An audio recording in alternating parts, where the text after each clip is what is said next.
এই ফেসিবাদ বিরোধী জাতীয় ঐক্যই হবে আমাদের সামনের দিনে এগিয়ে চলার জন্য একমাত্র শক্তি। আমরা অতি সাবধানে আমাদের অর্জিত যে সাফল্য, সেই সাফল্যকে আরো সাফল্যের জন্য সামনে এগিয়ে নিয়ে যেতে হবে।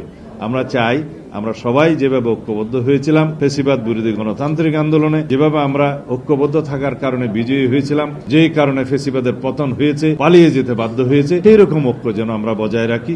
এই ফেসিবাদ বিরোধী জাতীয় ঐক্যই হবে আমাদের সামনের দিনে এগিয়ে চলার জন্য একমাত্র শক্তি। আর যদি সেই ঐক্য কোনো কারণে আমাদের মধ্যে নষ্ট হয়, তাহলে সেটা ফেসিবাদের প্রত্যাবর্তনকেই কেবল টেনে নিয়ে আসবে, বা ফেসিবাদের প্রত্যাবর্তনকেই যেন আহ্বান জানাবে। আমরা যেন সেদিকে না যাই। আমরা সবাই এমনভাবে জাতীয়ভাবে ঐক্যবদ্ধ থাকব একটি প্রশ্নে, যে বাংলাদেশের স্বাধীনতা, সার্বভৌমত্ব, গণতন্ত্র, এই প্রশ্নে আমরা এক থাকব। আর দ্বিতীয় প্রশ্ন হচ্ছে ফেসিবাদকে যেন আমরা কোনোভাবে বাংলাদেশে প্রত্যাবর্তন হতে দেব না। সমস্ত দরজা বন্ধ করে দিতে হবে এই ফেসিবাদের প্রত্যাবর্তনের।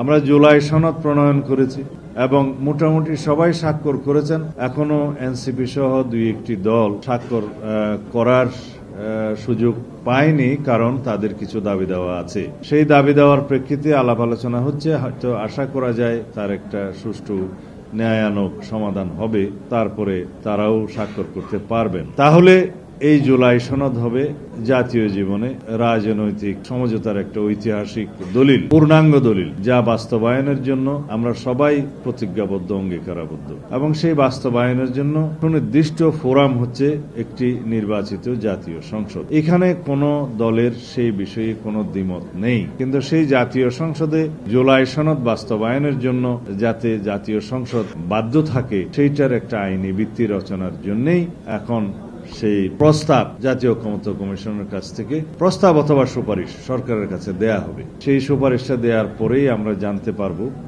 কি প্রক্রিয়ায় সেই আইনি ভিত্তিটা রচনা করতে চাচ্ছে। তবে আমি সকলের অবগতির জন্য আমি বলতে চাই, সকল রাজনৈতিক দলের উদ্দেশ্যে বলতে চাই, জনগণের উদ্দেশ্যে আবেদন করতে চাই, আমরা যেন কোনোভাবেই আইনানুগ প্রক্রিয়ার বাইরে না যাই, সাংবিধানিক প্রক্রিয়ার বাইরে না যাই। আমরা যেন এই জাতিকে একটি সুষ্ঠু নিয়মতান্ত্রিক ধারার মধ্যে দিয়ে পরিচালিত করি। কারণ অনেকেই আবেগের বশে বলে থাকেন যে জুলাই গণ অভ্যুত্থানে যে জনগণের অভিপ্রায় প্রকাশিত হয়েছে, সে অভিপ্রায়ের অনুবলে, শক্তি বলে অনেক কিছু বৈপ্লবিক আদেশ জারি করা যায়। এই বক্তব্য হচ্ছে আবেগী বক্তব্য। কারণ জনগণের অভিপ্রায়কে বাস্তবায়ন করার জন্যই আমরা সবাই সংবিধানের আশ্রয় নিয়েছি এবং সাংবিধানিকভাবেই এই সরকার গঠিত হয়েছে এবং এখনো পর্যন্ত আইনানুগভাবে, সাংবিধানিকভাবে আমরা এই রাষ্ট্রটা পরিচালনা করছি। এখানে কিছু কিছু বিষয় হয়তো অনেকে বিতর্ক নিয়ে আসেন যে প্রকৃত সাংবিধানিকতা কি রক্ষা করা গিয়েছে।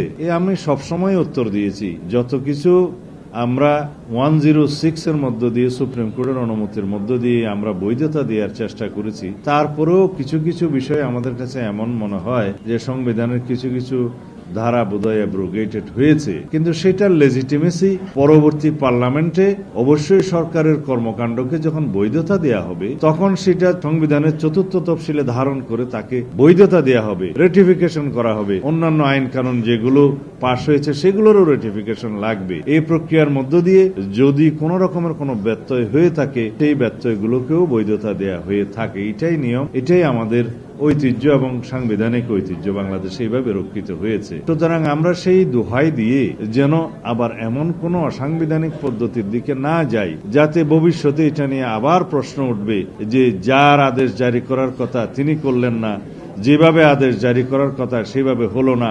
সেই আদেশের ভিত্তি যদি আইনানুগ না হয়, তাহলে সেই আদেশের আইনানুগ ভিত্তি কিভাবে রচিত হবে এবং সেটাকে বাস্তবায়নের জন্য কিভাবে আবার পার্লামেন্টকে জনগণ সম্মতি দিবে, এই কথাগুলো যেন আমরা না আনি। কারণ যেটা জুলাই জাতীয় সনদ প্রণীত হয়েছে, যেভাবে সবাই স্বাক্ষরিত করেছেন এবং সেখানে যেগুলো নোট অফ ডিসেন্ট সহকারে সম্মতি প্রকাশ করা হয়েছে, হুবহু এই জুলাই জাতীয় সনদকে বাস্তবায়নের জন্য সার্বভৌম জনগণের সম্মতির ভিত্তিতে যখন একটা পার্লামেন্টের উপর বাধ্যবাধকতার সৃষ্টি করা হবে, তখন সেই জায়গা থেকে কোন সংসদ সদস্য এবং সেই জাতীয় সংসদ সরতে পারবে না।